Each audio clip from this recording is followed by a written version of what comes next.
thrill me. This show is part of the Thrill Me Podcast Network.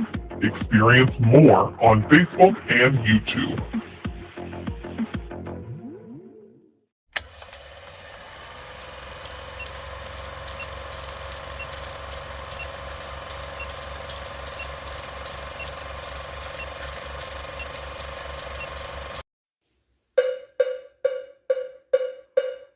It's Review It Man, reviewing what he can. Movies are his jam, so let's get twisted, man. It's Review It Rob.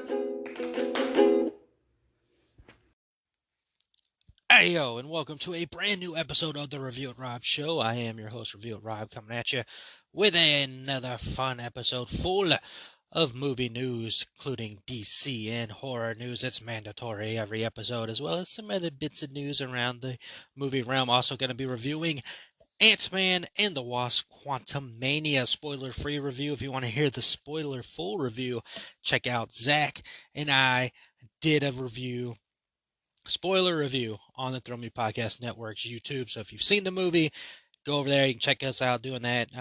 If you haven't seen the movie, but you like spoilers, if that's your thing, go check it out over there as well, man. I don't know if we spoiled too much, but we did, do spoilers. But thank you for joining in and listening to the show. Appreciate you taking the time to listen to this goofy freaking show that I do. It means a lot, man.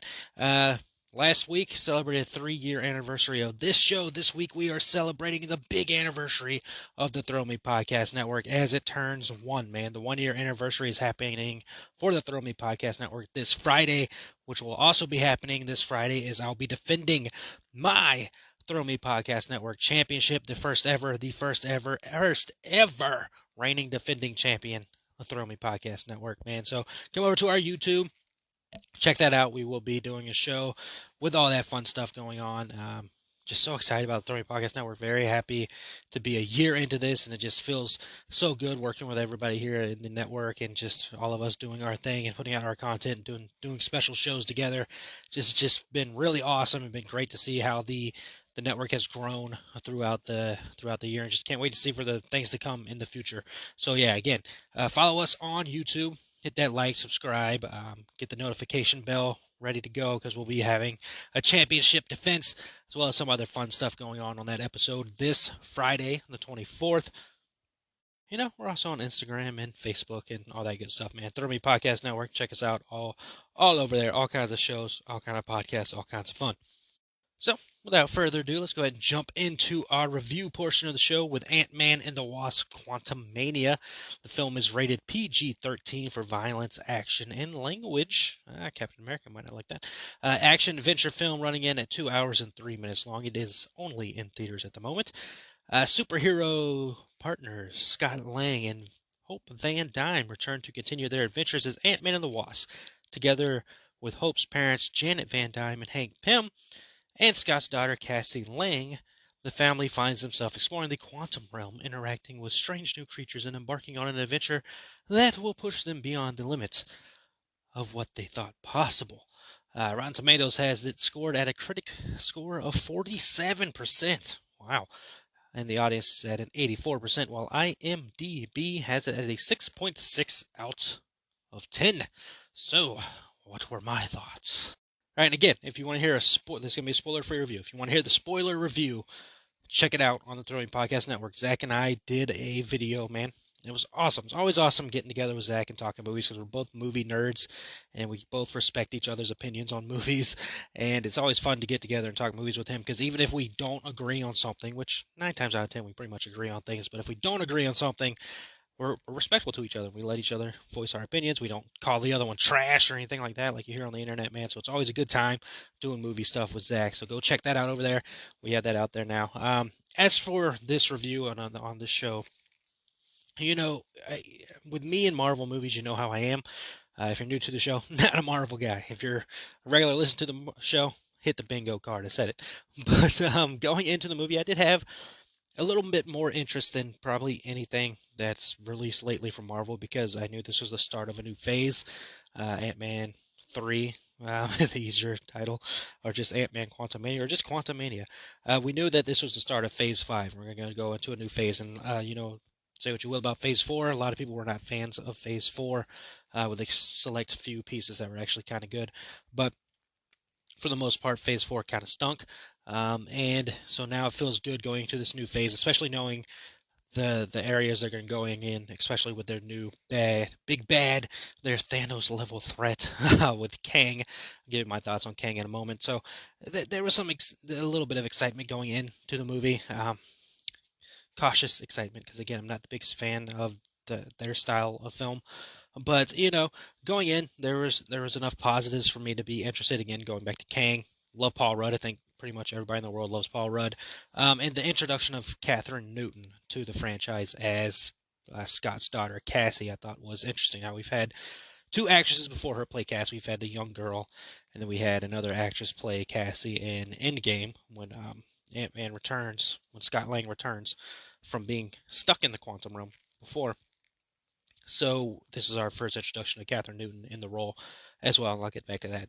The movie itself, I don't think it's perfect. I think it's a little bit over middle of the road Marvel movie.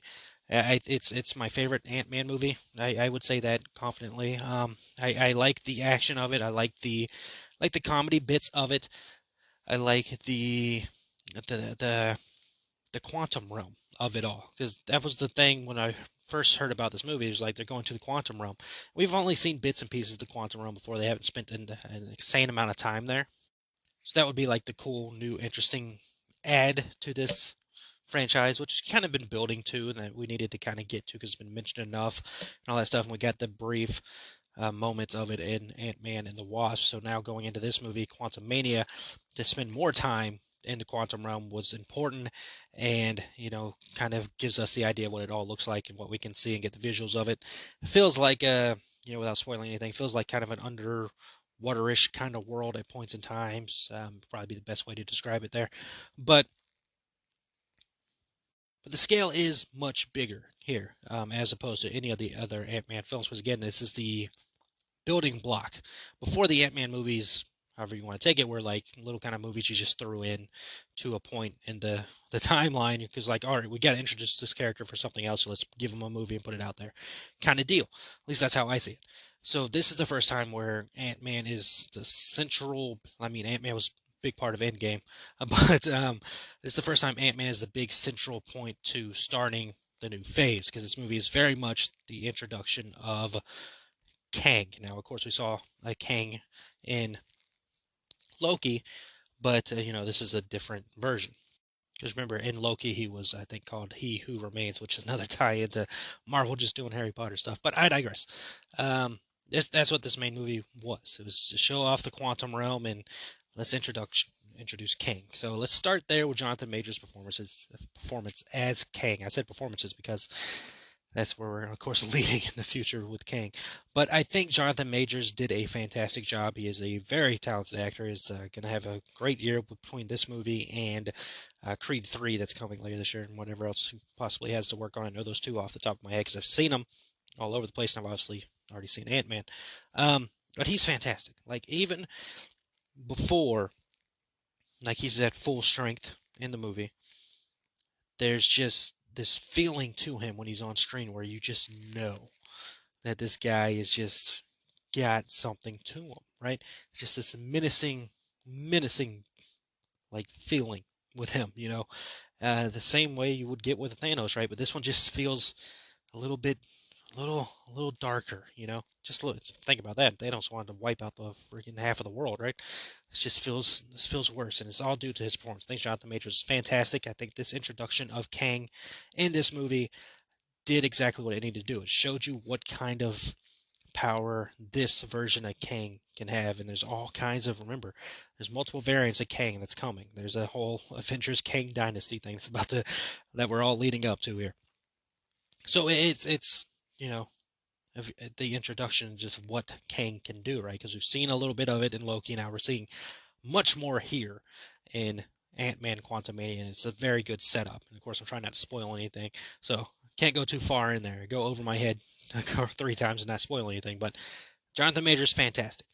Mentioned I'd get back to Catherine Newton. I've seen people going back and forth about her performance in the film. You know, up to you. You make your decisions and all that. I think Catherine Newton was perfectly fine in the movie, especially it's her first time, doing. Has she done a superhero movie before? She did like Pikachu, right? But that doesn't count as a superhero movie. Um, and she's got to get used to these things. I mean, my first introduction to Catherine Newton, I guess, would have been Detective Pikachu, but I didn't know it.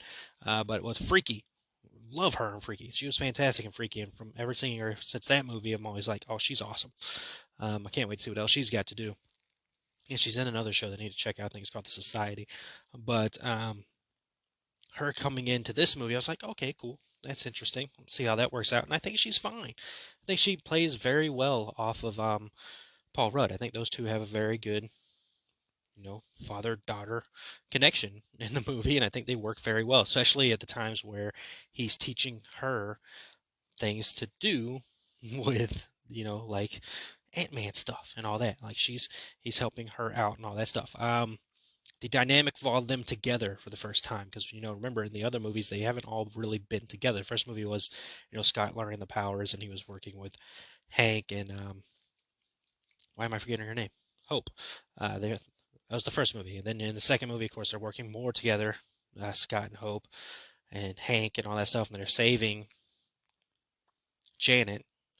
So this is the first movie where they're all working together. And of course, Cassie wasn't really working with them at the time. Cassie was a little girl during those two movies, and then of course on Endgame, she was just that one scene. This movie, Cassie's the main point. Like it's a whole team. They're like a team together in the quantum realm. After they get there, they have to band together, right? As you do. So the first time they're all working together, and I think it works fine, especially for this movie. I think it all works very well, and it shows. The movie itself, I don't talk about cinematography and all this stuff, and really care less about being one of those people that talks about cinematography and all that. I'm the common man podcaster, man. I just tell you what I like about the movie. um, so I think the special effects are really good in the movie. Give or take, bits and pieces here or there, but the main thing we gotta talk about is like MODOK's human face showing. Some people don't like it, some people are fine with it. It didn't really bother me. I think it's fine. I got used to it. First time I saw the movie, I'm like, it's a little goofy. But as we went on, I'm like, oh, I'm used to it, and that's fine. Um, and like I said, the movie itself plays fine. It's 2 hours and 3 minutes. You probably could have cut it down some. I think I don't dislike Bill Murray. I like Bill Murray, but it felt like his scene went a little long. But at the same time, you're doing um, explanation, and you're building his character and building the backstory of Janet's character, who was down there for 30 years. You guys know what's going on there, what's been happening for the 30 years she's been there, and what she has connected with and all that stuff. So I get it. And there's just times at the theater where I was like, meh, kind of feeling not as much as I was with Thor: Love and Thunder, because Thor: Love and Thunder just really annoyed me. But this movie, not as much.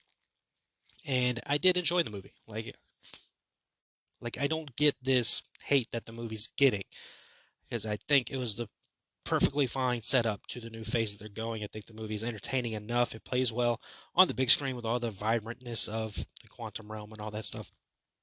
And the big stuff, especially the action scenes and all that, plays well in theaters.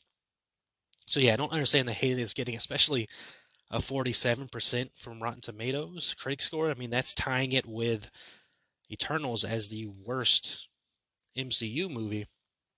And I couldn't agree less with that. Now, again, of course, we're all gonna have our own opinions and all that stuff. That's fine, but I don't see what they're seeing when they're saying these two movies are both 47%. Because I enjoyed Quantumania so much more than Eternals.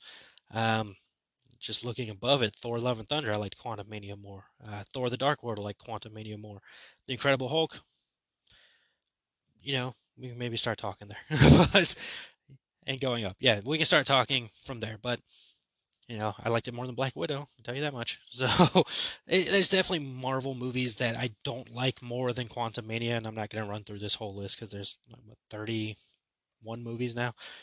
Like I said, it feels like it's middle to just above middle of the road with the MCU films. Maybe one day I'll end up ranking all these movies myself, but can't tell you why it's getting the hate that it's getting. I think it's a perfectly enjoyable movie to say the least. So that's my review. That's my review of it. Let me know what you think. And again, there's a spoiler review with Zach and myself on the Throw Me Podcast Network's YouTube right now if you want to check that out. One more thing on that movie. Kevin Feige said the testing for Jonathan Majors Kang was the highest testing villain ever in pre-screenings for the Marvel Cinematic Universe. And again, they had freaking Thanos, which was a big deal there.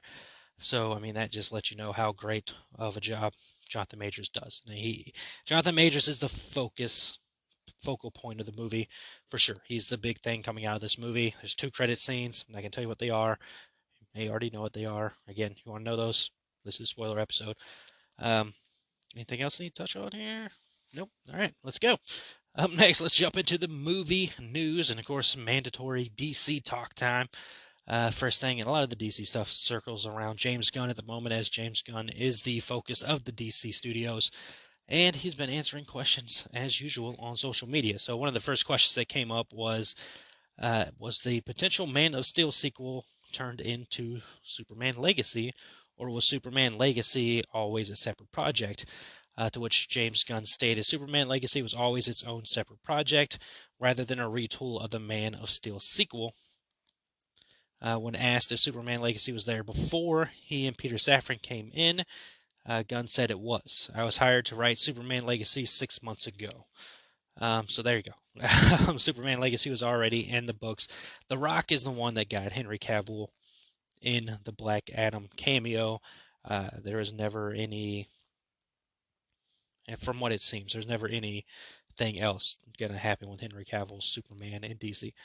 And again, I like Henry Cavill's Superman, but I understand why we're moving forward now. So I'm not harping on it. Let's see. Was also asked. Okay, so yeah, another user on the social media said that Henry Cavill should have stayed in the role of Clark Kent if Superman was going to have a child. Gunn's response to this was that I never said that Clark would have a child. Again, internet making stuff up as it goes. Which leads to the speculation that's been going on now about Batman and Superman's ages. How old are they going to be? Some people are thinking Superman's going to be around the same age as Henry Cavill was, so they're all upset. That's all. It's Snyderverse fans, all getting upset by nothing we know, obviously. But he responded to this by saying, quote, people are speculating about both ages. All I ever said was Superman was younger than in his 40s, and Batman might, all capital, be a couple years older than Superman. Now, this builds into both factors here. The first thing I just mentioned here, people still complaining about the Henry Cavill of it all and saying, why couldn't Henry Cavill just stay on if he's going to be this certain age? Again, Superman's going to be younger than his 40s. That's why they're doing a change of actor here. Going into the Batman might be older. There's been the rumors of George Clooney being the DCU's Batman. Internet rumors and speculation. Gunn's already shot those down and said a new actor will be cast. But internet rumors are internet rumors. Take them for what you want to take them for. So to me, it reads as it's always read. New actors will be playing Superman and Batman going forward in the DCU. Superman Legacy scheduled to hit July 11th, 2025. The Batman will debut in the DCU with the Brave and the Bold with a Robin, his son, Damian Wayne. So no release date for that yet. We'll see what happens with that. I'm assuming it'll be after the Batman trilogy is wrapped up, but I could be very wrong about that because, again, they can do the same thing. It will confuse some people, but other people will be like, okay, I get it. That's DC Elseworlds. This is DCU. Completely different thing. Let's see. Another fan question asked whether we'd be getting any casting news announcements within the next 6 months, to which James Gunn simply replied with a yes. So yes, we should be on the lookout for some casting news within 6 months. That would put us around Comic-Con off the top of my head. I don't know anything about a DC fandom, but DC fandom normally took place at the end of the year. If we're going 6 months from now, that would be August, roughly. So we'll have to wait, but just be patient, my babies. We're going to get all this casting news and all this information when we're supposed to get it. You don't have to break news first. It's okay. I know everybody's looking for clout and all that stuff, and they want attention on the social media of it all this generation. But it's okay. Calm down. We'll get all the information when we're supposed to get it, like we used to. Like I've never been interested in looking up. Okay, tell me everything about this movie. I need to know everything about this movie. What's it? Let me know. Let me know. Let me know. Let me know. I don't want to know anything about a movie going in. I'm like one of those people who watches the trailer one time and then I'm good. Like I don't need to see anything else. Like I'm good from there. I don't need to look up spoilers of the movie. Like when the movie is on its way, the only thing I do now, because movies are doing this now, Marvel didn't introduce it. Well, I guess Marvel. Well, the idea was created. I say back with Ferris Bueller. There's probably movies even before that that did it, where they had that little extra nugget scene in there. Batman Begins put it in the movie with the teasing of the Joker in the Dark Knight, and then Marvel's kind of built their whole thing with the after credit scene. So we all know now to wait after the credits, especially with these movies. So the only thing I do when a movie is out and when I'm about to go see a movie is I'll just simply go to the Google machine, type in, does so and so have a credit scene? And just, the answer should normally pop up without you getting any spoilers. I've never gotten any spoilers from it. Be like, yes, it has one mid credit scene. Or as recently with Ant-Man, there's two credit scenes. One at the mid credits, one at the end credits. That's it. I don't need to know anything else about a movie going in. Like I don't know. If that's your thing, cool. But I don't need that.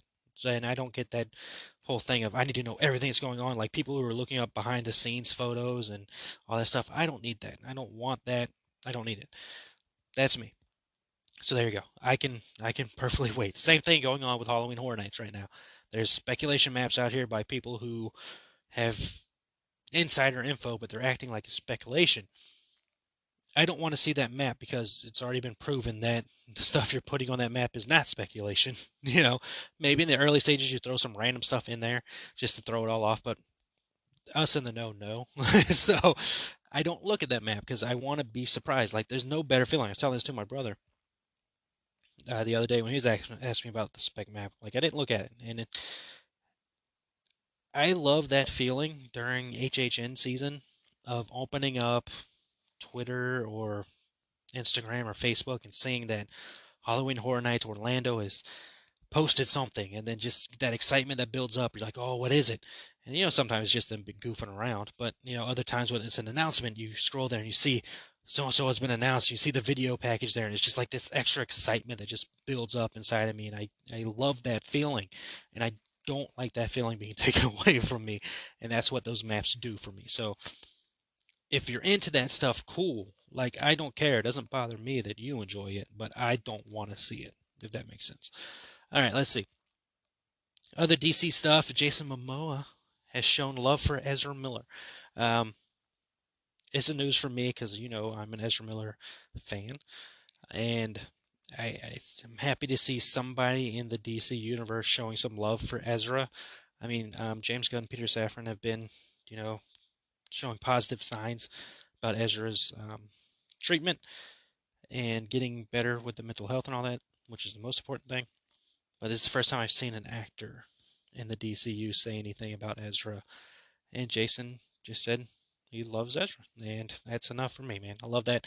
I like Jason Momoa a lot. My dislike of Amber Heard kind of weighs down things for me when it comes to Aquaman and all that stuff. But I do like Jason Momoa. He seems like an awesome guy, and love that he did that. And my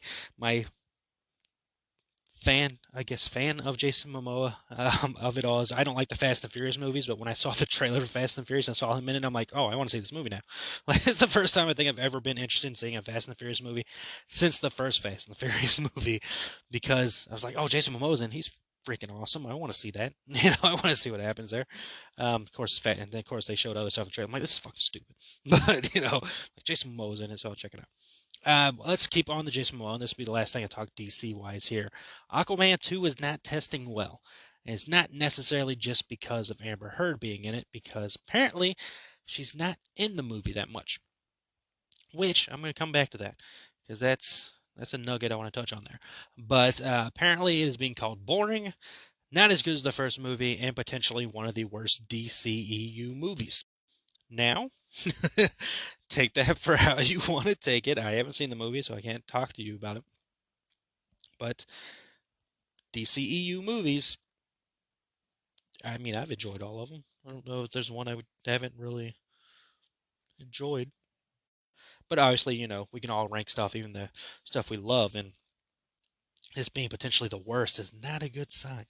Of course, now they're leading into a new world over there in DC, and all the things coming from Jason Momoa's camp seems that he will still be in the role of Aquaman going forward, even though the Lobo rumors are out there, and still it may be a possibility. Who knows?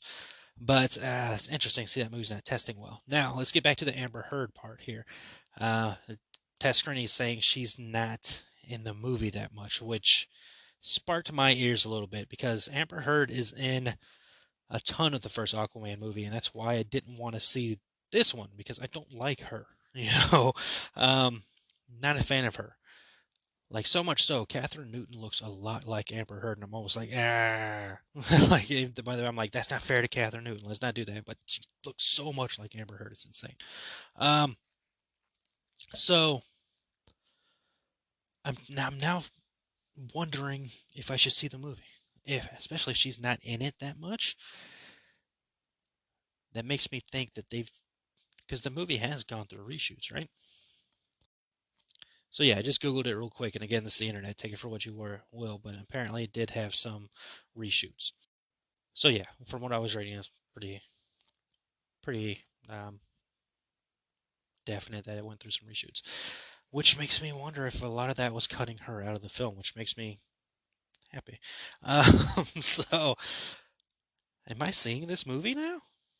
Because again, I do like Jason Momoa. I like DC. I want to support. Like that was always the hardest part about my stance of I'm not seeing this movie if she's in it because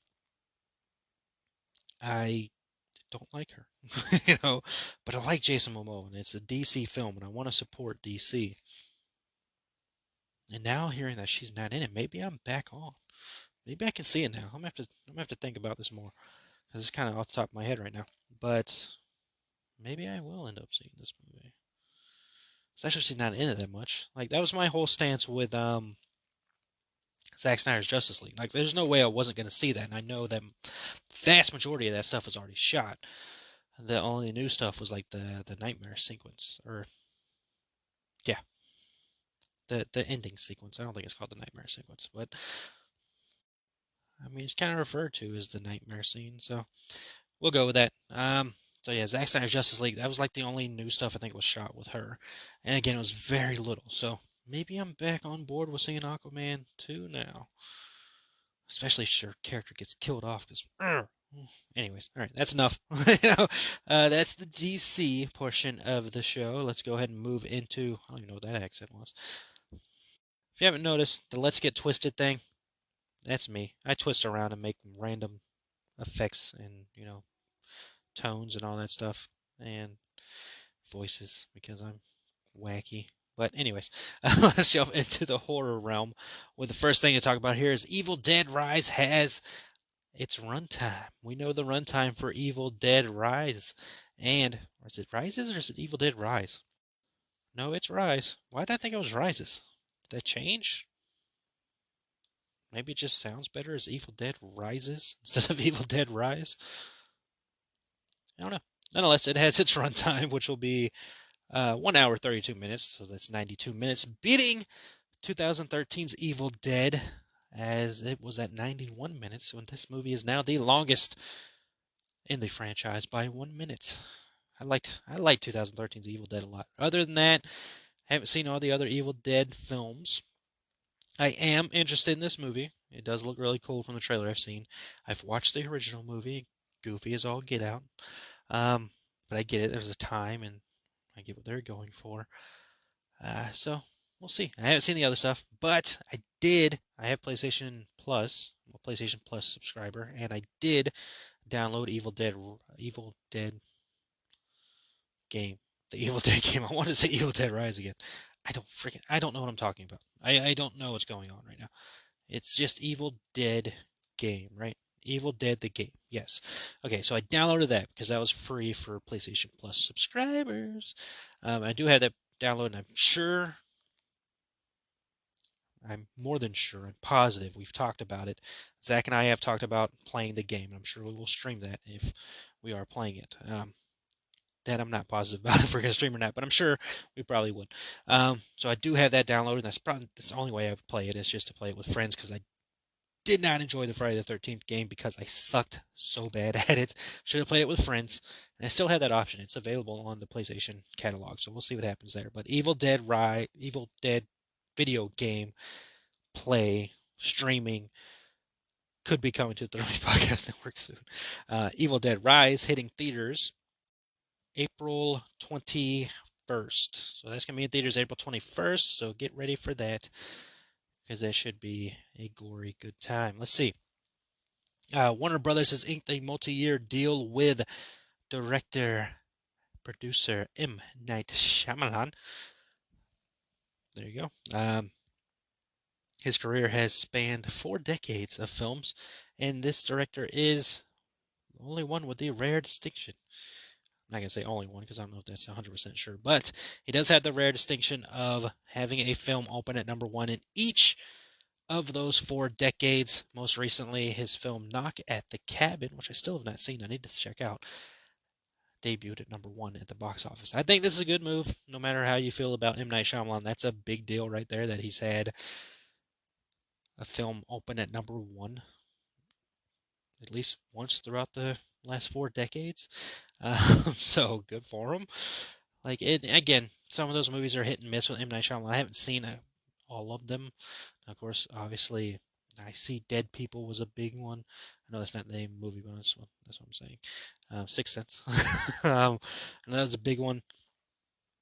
A lot of people did not like The Happening. I have not seen Old.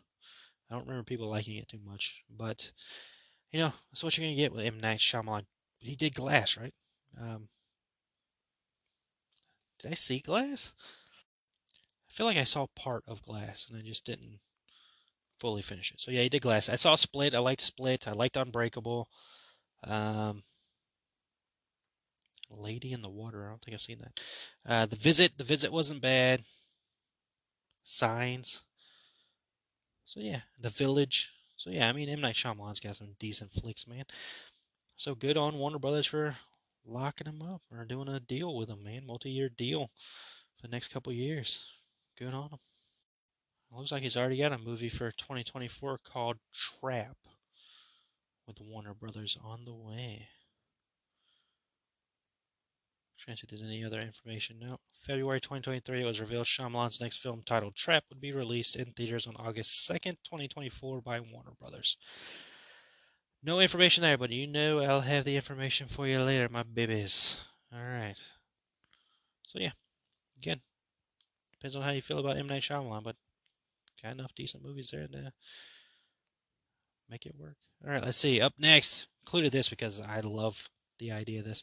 There's an upcoming documentary titled Mad Props on the way that will feature horror legend Robert Englund, also former Haunters podcast guest Robert Englund, and Lance Hickerson, Mickey Rourke, and more. The documentary will follow a handsome nerd as he journeys the globe to turn the conventional art world on its head, proving to historians and critics alike that movie props are as important an art form as the greatest painting and sculptures in history. Yeah, god dang right they are. I freaking love this idea, man. This is something I sorely miss from movies. Now, of course, some of them are still very much alive and well in the film world, but a lot of CGI is the way people have gone lately. I love props. I love like practical effects and all that stuff. Like that stuff, when I see that in a movie, I'm like, yes, love that. So I'm so happy about this documentary. I can't wait to see it when it happens. Popping a Dr. Pepper because I need one right now, but with cream soda in it because, yeah. But I'm an idiot. But I really like that idea, and I can't wait to check out the documentary. Give some love to the props, man. Now let's see. Megan, the unrated cut, is officially releasing. It will happen, and it will be streaming exclusively on Peacock starting February 24th. So just in time for my championship successful defense, man. After I successfully defend that championship on the Thrill Me Podcast Network's anniversary special, I can sit down with the championship and watch Megan unrated. So cool. I like Megan, man. Megan's still my favorite movie of the year. I've seen 3 movies so far.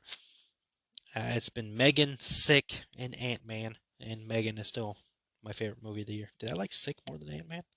I don't know. I'm going to have to discuss that a little bit more with myself. But Megan definitely still number 1 on my list, and can't wait to check out the unrated cut, especially with rumors of Megan coming to HHN this year. Check out the Hauntress Podcast Gang's thoughts on that over on the Third Week Podcast Network as well. My thoughts, yeah, give it to me. I mean, Chucky's already there, so you can't make me, unhappy. I mean, you can't make me unhappy in general. It's HHN. I'm going to go every year anyways. But nice cherry on top there with my favorite horror icon, Chucky there. Let's see. Last bit of horror news. I kind of threw this in there. I don't know if this counts as horror, but I saw horror sites talking about it, so felt safe enough to put on here in the horror section of the show as well. A reboot of Hellboy is on the way, and it's titled Hellboy the Crooked Man. That's right. I can't wait to see Hellboy go against the Crooked Man from the Conjuring universe. Man, the Conjuring 2, remember the Crooked Man movie was supposed to be coming, but then they scrapped that. James Gunn said it wasn't. James Wan said it wasn't happening. Now look at this, man. Hellboy versus the Crooked. What? That's not it? Damn. So what's this? Story will follow Hellboy, the summoned demon turned reluctant hero, as he teams up with a rookie agent to uncover a secluded witch community in the 1950s Appalachian. The script draws from the comic Hellboy the Crooked Man. So he's not fighting the Crooked Man? Man, boo. No. I don't know much about Hellboy. I'm going to be 100% honest with you. I didn't see the other movies. I did not see the most recent Hellboy movie, which I think was a reboot, starring. Why am I blanking on his name? David Harbour. I did not see that. I don't know. The Hellboy movies never really interested me. I guess is the best way to put it. After seeing the trailers, I've never really jumped on to seeing the movies, so I take time to watch it. But I know there's people have been waiting for a Hellboy movie. No idea if blanking on his name again. I just freaking said it. Freaking David Harbour, man. No idea if he's returning to the role of Hellboy, if they're casting somebody else. But we'll see how it all goes from there. All right, last bit of things to talk about news-wise here. Babylon will be hitting Paramount Plus on February 21st. So, the same day this show releases, Babylon will be hitting Paramount Plus. I did not end up seeing this movie in theaters. I know it got mixed reviews as well. Some people even saying it bombed. I don't know how the movie is. I will check it out, though. I am a Margot Robbie fan. I do like her. So I would be more than happy to see the movie and give you my thoughts on it whenever I get the chance. Maybe it'll be next week's review. Maybe. We'll see. Depends on if I go see Cocaine Bear or not. Let's see. And the last bit of news here. Disney's live-action Lilo and Stitch movie. That's a thing? Interesting. All right, Disney's live-action Lilo and Stitch has cast Zach Galifianakis in an undisclosed role in the movie, which is being planned for release on Disney Plus. Wow, they're not even going to theaters for that, just straight to Disney Plus. Well, like Lilo and Stitch is big, is it not? And we're going straight to Disney Plus with that? That's a move. Yeah, there you go. If I knew about it, I completely forgot that was happening, but not surprised. I mean, like I just mentioned a second ago, Lilo and Stitch is a big deal over there. Yeah, who would Zach Galifianakis? Is he doing the voice for Stitch? I don't know. I have no idea. But nonetheless, that's gonna do it. That's gonna do it. Jeez, for this episode. Hope you enjoyed my nonsense. Appreciate you, as always, joining into the show again this Friday, the 24th. The Throw Me Podcast Network celebrates its 1-year anniversary with all kind of goodies and fun times going on, as well as the first ever defense of the Throw Me Podcast Network championship. I am your champion. I plan on holding on to this championship for as long as possible. But nonetheless, join in, have fun, follow us on the YouTube. Hit that like, hit that subscribe, please. Hit that notification so you'll be notified of all the fun goodies we have going on. We have so many podcasts on the show and so many good fun things like reactions and trailer reactions, video game plays, all kinds of just nonsense, really. We do all kinds of random fun stuff over there, man. Who doesn't like random fun stuff? I know I do. So, over there at the Thrill Me Podcast Network, join in, have some fun with us all, help us celebrate the 1 year anniversary. Send us some celebrations, send us some questions, send us some fun, man. Celebrate with us. Let's have a good time. But that does it for this week's episode of the Review It Rob Show. Appreciate you all, as always, taking the time out of your day, or part of your day. Maybe you're listening to me while you're working. And for that, I say you're welcome for helping you get through work. But nonetheless, appreciate you all. Thank you so much for the continued support. And I will talk to you all next episode. Just remember, happiness can be found even in the darkest of times if one remembers to turn on the light. Again, talk to you all next episode.